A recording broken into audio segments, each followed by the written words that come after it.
it's Nara Brown with the Nara Brown team at Long Realty. Have you been considering a move to the Catalina Foothills? Today I wanted to go over some of the attributes of the foothills, and you can determine if it may or may not be a great option for you. So I thought at first I would just give a little bit of the history on the Catalina Foothills. It actually began to be developed in the 1920s by a gentleman named John Murphy. He, in the 1920s, began purchasing property north of River Road, which is now known as the Catalina Foothills, and it basically sits at the base of the Catalina Foothills Mountains. He originally had it planned for 10 subdivisions, all custom homes sitting on large lots, and he was appealing to Easterners who were seeking a winter residence in the desert. This is truly what laid the groundwork for what we now call the Catalina Foothills and this beautiful community. Okay, so you know what they say in real estate, location, location, location is the most important thing. And I believe that that is one of the reasons why the Catalina Foothills is such a popular area, because it literally sits right at the base of the Catalina Mountains, and it goes all the way from Oracle on the west side to Sabino Canyon on the east side, and then encompasses anything north of River Road all the way up to the base of the mountains. So I've lived in the foothills now for the last 15 years, and I can attest to it being such a great location. I can get down to the University of Arizona very easily, get downtown, you're really close to a lot of shopping, great restaurants, and even if you have to get over to the northwest side of town or to the east side of town, with Tucson being so spread out, the foothills really does allow you to feel like you're very central, to have easy access to all areas of Tucson. So I can personally attest to many, many great attributes of living in the foothills, and those include you're exposed to legendary art galleries. There are several different art galleries, including DeGrazia, which is a very well-known, famous art gallery. You have access to La Encantada, which is a upscale outdoor shopping mall that also includes a high-end gourmet grocery store called AJ's that everybody goes to because they have a phenomenal bakery. There's several different restaurants in La Encantada that all include outdoor patios, so you can sit outside when the weather's nice and enjoy the outdoors. You have lots of hiking trails. There is Sabino Canyon, so you've got a rec center there with lots of different activities that you can do. You're close to schools, highly rated schools, close to churches, as well as several different golf courses. So if you enjoy golfing, you have lots of opportunities to do that as well. Okay, so one of the other really big draws to the Catalina Foothills is that there are 3 major resorts within the foothills. So one is La Paloma Resort, which is a big resort. It has an outdoor pool, it has slides, golf, tennis, pickleball, fitness centers, the whole bit. You also have Lowe's Ventana Canyon, which is another big resort situated right up against the hillside with really spectacular amenities and great views. You also have Westward Look, which is the third one, which is also a great setting. They have horseback riding, they have a pool, they have great restaurants, a spa, you name it. 3 really phenomenal resorts. You also have 3 gated golf course communities. So within the resorts, there is also the La Paloma Resort, but it's also, they have a community that you can live in, and you can belong to the golf club if you want to join.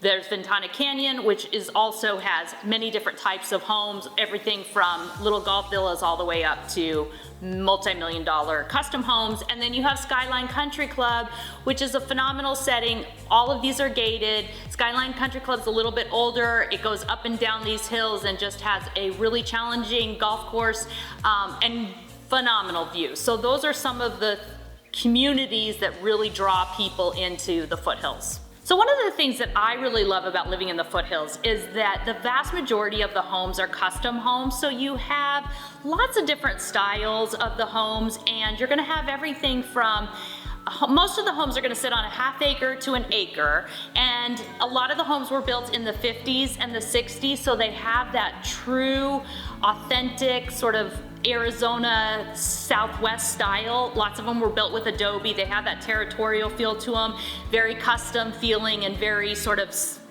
they feel like they belong only in Tucson, so that kind of makes them special.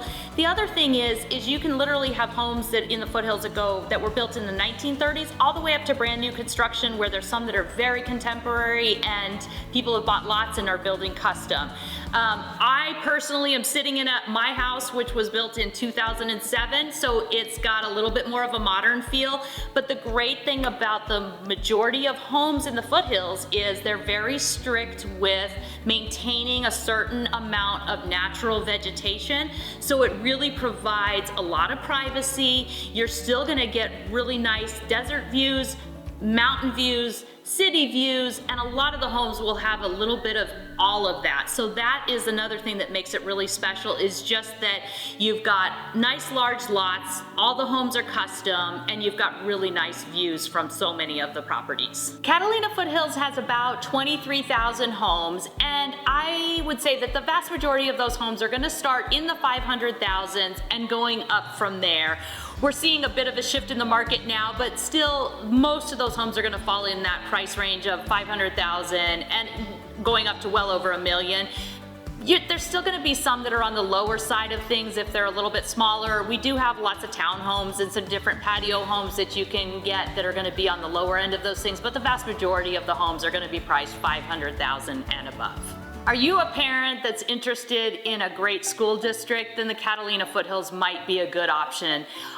This is actually one of the reasons that I moved my family into the foothills, was for the school district. So the Catalina Foothills School District is highly rated. It's one of the top rated school districts in Tucson, and actually even in the state of Arizona.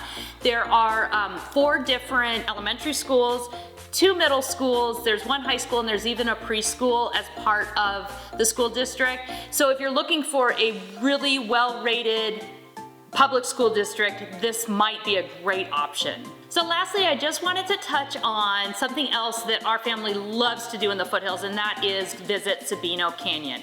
So Sabino Canyon is considered, it's in the Catalina Foothills, but it's considered part of the Coronado National Forest, and there are over 30 miles of hiking trails. So there's a paved road that leads up to the top, but there's also lots of dirt trails and all sorts of different activity, from moderate hiking to very intense hiking. So whatever you like to do, there's water that runs down the creek there almost year round. And then you can also, so you can hike, you can walk, and then even there are certain times where you can take the trail up biking I think it's usually like in the afternoons or in the early mornings. So you've got lots of different things that you can do rec-wise in Sabino Canyon. It's visited by lots and lots of tourists every single year, but it's something that is so great to have right in your backyard. So thanks so much for watching, and I hope that some of that information was helpful, but we have loads more information on the Catalina Foothills at my website, which is soldcatalinafoothills.com. There's all sorts of information on homes for sale and lots of different videos and all sorts of different in-depth information. So you can either visit there or feel free to, of course, call me anytime, and I'm happy to answer any questions that you may have. Whether you're a buyer or a seller, I'm here to help you. You can reach me anytime at 520-390-6000, or you can email me at nara@soldtucson.com. But my team and I are here to help you. So thanks so much.